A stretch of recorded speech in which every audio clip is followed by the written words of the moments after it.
جو لوگ بھی اللہ کی آیات میں تحریف کرتے ہیں. آج پروفیسر غامدی صاحب نے حضرت عیسیٰ کے نزول کا بولو انکار کر دیا اور آیتوں کو گھمایا پھرایا. یا توفا کا یہ مطلب ہے تو یہ تو اب لوگوں کو قرآن آتا نہیں ہے تو متاثر ہو جاتے ہیں وہ. حالانکہ قرآن کی آیت کا ہمیشہ سے یہی مطلب سمجھا جاتا رہا ہے, سارے صحابہ تابعین تبع تابعین, کہ قرآن جب کہہ رہا ہے وما قتلوہ وما صلبوہ, انہوں نے عیسیٰ کو قتل نہیں کیا نہ سولی پہ لٹکایا, بل رفعہ اللہ الیہ, اللہ کہتے ہیں میں نے اپنی طرف اٹھا لیا. آج ایسے اسکالر مل جائیں گے آپ کو, وہ کہتے ہیں یہاں اٹھانے کا مطلب بلند مرتبہ دے دیا یا ویسے کر دیا یا ایسے کر دیا, اور بڑی لمبی چوڑی افلاطونی تقریریاں.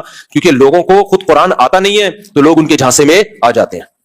جیسے بنی اسرائیل کے جو جاہل جو تحریف کرنے والے علماء تھے نا, پبلک ان کے جھانسے میں آ رہی تھی نا, تبھی تو اللہ نے کہا کہ ان کی پیٹ میں آگ کے انگارے ڈال رہے ہیں, کیونکہ پبلک ان سے متاثر ہو رہی تھی. تو صرف پبلک کا متاثر ہونا کسی شخصیت سے یہ اس کی دلیل نہیں ہوتی کہ یہ برحق عالم ہے.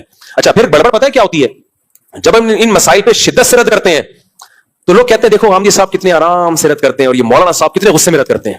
تو چونکہ دین سے علماء کو محبت ہے تو ان کا غصہ آنا بد اخلاقی نہیں ہے بلکہ غیرت اور حمیت کا تقاضا ہے.